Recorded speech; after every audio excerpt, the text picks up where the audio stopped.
Well, now that it's spring, the weather is finally starting to warm up a bit, and it's the perfect time to check out the waterfront of Casco Bay by kayak, paddleboard, or more. Yeah, Jeff, that's right. Joining us now live with Portland Paddle is Zack Anchors to tell us about what kind of outdoor activities you guys offer. Thanks so much for coming on. Thanks for having me.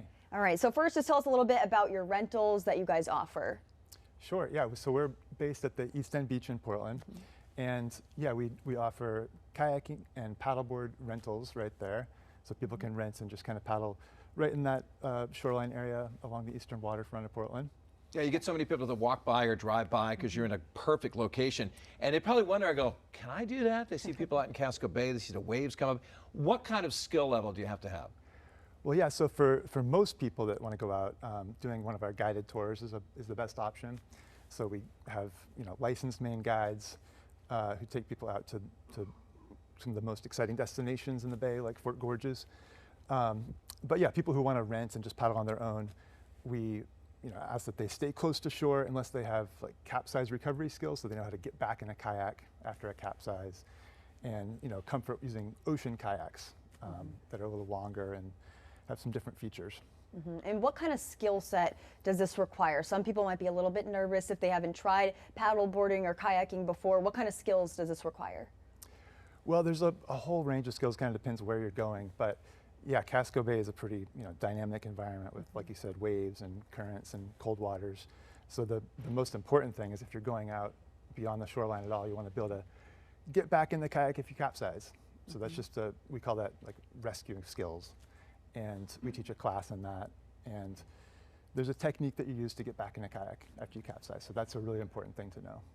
It's such a pretty spot there near the Eastern Prom and everything. And one of the coolest spot is, of course, Fort Gorges. Yeah. Talk about how you can paddle out near there and see an area that you have to get there by boat, and there's no ferry that goes there or anything else. So it's kind of a unique opportunity. Yeah, it really is. It's a great destination for sea kayakers. Yeah, because it's not too far from the East End Beach. You can see it right there, and so people want to get out there and explore.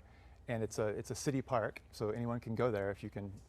Get on a kayak or a small boat to get there, and it's this really fascinating site that you can go through all these different areas of it, and including 2 viewpoints on the top where you get probably the best view of Portland.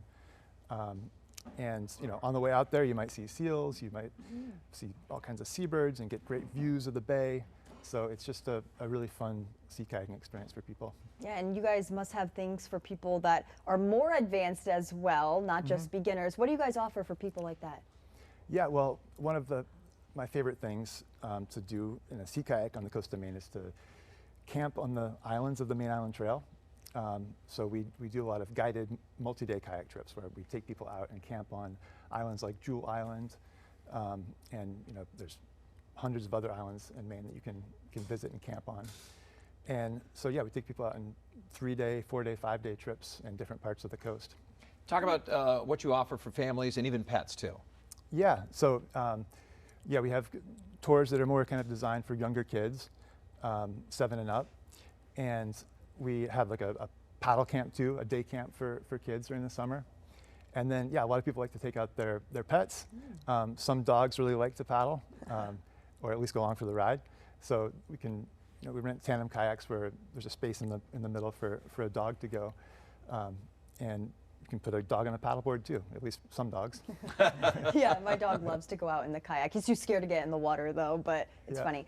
So what should folks be wearing? Should they be wearing shoes, bathing suit? What kind of clothing should they be wearing? Yeah, so well, this time of year, the water's very cold still, and so it's for most people going out, a wetsuit is a good idea, or a dry suit.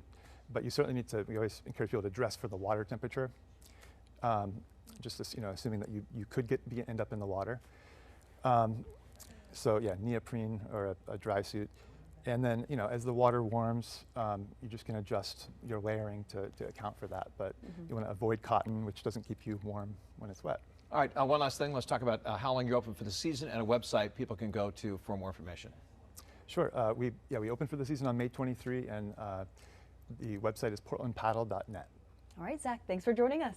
Thanks for having me. Time to hit the high seas, huh? That's right. Well.